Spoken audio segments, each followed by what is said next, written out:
जाओ रे। एक मिनट यहीं रोक लो भैया, आगे मत आया वाला तो इधर कर दिया मैंने।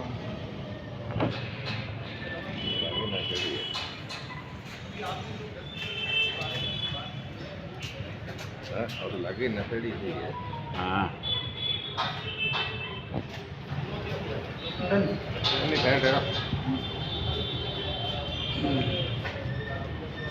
ठीक है लाल है। इधर कौन है वाला ठहरो, धीरे धीरे आओ, धीरे धीरे आओ, नारे आओ, धीरे धीरे धीरे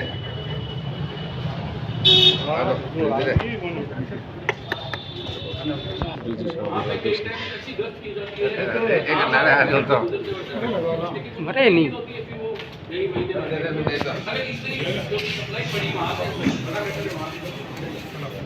पास चोरी हुई थी और उसकी एफआईआर उसी दिन दर्ज हो गई थी। इनके निर्देशन में एक टीम तैयार की गई। प्रकरण दर्ज करके लगभग एफआईआर में 70 लाख रुपए मूल्य के सोने चांदी के जेवरात और कुछ नकदी बताई थी।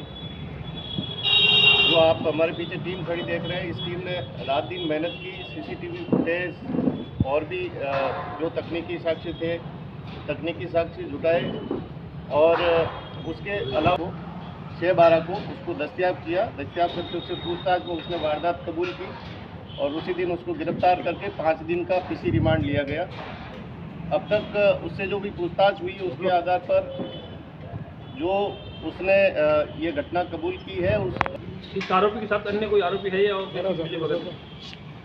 इसके बारे में आपको अभी तक जो भी सिंगल पर्सन है, ये सिंगल पर्सन है, नशेड़ी किस्म का है। फिर भी और अधिक पूछताछ कर रहे हैं कि इसका किन किन लोगों से लिंक है, चोरी किए गए जो माल है ये वो आगे किसको देता है, कहाँ सप्लाई करता है, वो सारी उन चीज़ों पे अनुसंधान किया जाएगा। अभी इन्वेस्टिगेशन चल रही है। फर्दर इनते रहते हैं, इन्हें कोई सुना मकान बंद ताला, जैसे 2-3 दिन से लगातार कोई मकान बंद है तो ऐसे को आइडेंटिफाई करते हैं उस हिसाब से। तो आपको क्लू कैसे मिला सर? ये पुलिस के इन्वेस्टिगेशन का पार्ट है। वो तकनीकी साक्ष्य जो हमने जुटाए हैं, जो कि जब तक फाइल कोर्ट में पुटअप नहीं की जा सकती, एक गोपनीय साक्ष्य है जिनको प्रेजेंट नहीं किया जा सकता। जो भी तकनीकी साक्ष्य पुलिस के पास उपलब्ध है, जो जो अलमारी थी, उसने जैसे इसको खोला से इतनी उम्मीद नहीं थी, पर उसने देखा कि इतना गोल्ड और ये सब है तो उसने तुरंत लिया और विदिन 17 मिनट में ये वारदात भी। सब कुछ नया ही था। मैं जस्ट अभी आई थी थाने में, थाने की टीम से भी मिलना नहीं हो पाया था, जस्ट ज्वाइन करते ही आ गया। पर टीम जो ये टीम आप देख रहे हो, इसने मैं बिल्कुल नहीं आई थी, आते ही इन लोगों ने मेरा पूरा साथ दिया। मुझे ऐसा नहीं लगा कि मैं अकेली हूँ। देखिए, ये 26 नवंबर की रात्रि करीब 2 बजे की घटना थी कोचरो का चौक में। और परिवादी ने इसमें बताया था कि करीब 70 लाख के सोने चांदी के जेवरात और नकदी मिला के चोरी हुई है। उसी दिन प्रकरण दर्ज कर लिया गया था। सीओ सिटी अनुज और एसएचओ सविता के निर्देश पे उनके मार्गदर्शन में एक टीम तैयार की गई थी।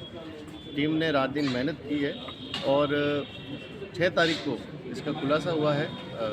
जो तकनीकी साक्ष्य थे, तकनीकी साक्ष्यों से हालांकि कुछ प्रारंभिक जानकारी मिल गई थी, लेकिन आरोपी तक पुलिस पहुंच नहीं पा रही थी। तो परंपरागत पुलिसिंग का सहारा लिया। गांव-गांव, डांडी जो कुछ भी हिंट मिला था उसके आधार पर जाके लोगों से पूछताछ करके मुखबिर तंत्र को एक्टिव करके आरोपी तक पहुंचे हैं। और 6 दिसंबर को इस आरोपी को दस्तयाब करके गिरफ्तार किया और उसने सारी ये जो वारदात करना कबूल की थी।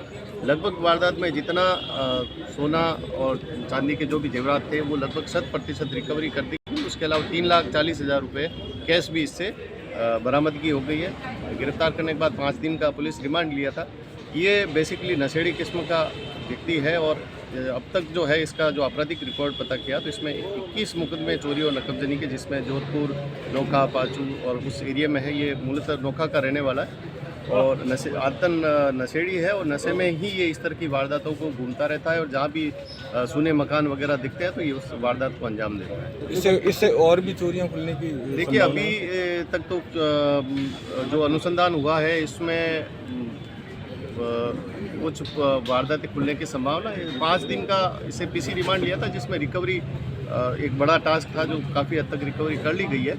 और आज इसको कोर्ट में पेश करके माननीय न्यायालय से 2 दिन का और इसका पीछे रिमांड मांगा जाएगा। और मुझे पूरी ये आशा है कि इससे और भी कोई चोरियां खुलने की संभावना है। तकरीबन कितनी की चोरी हुई थी?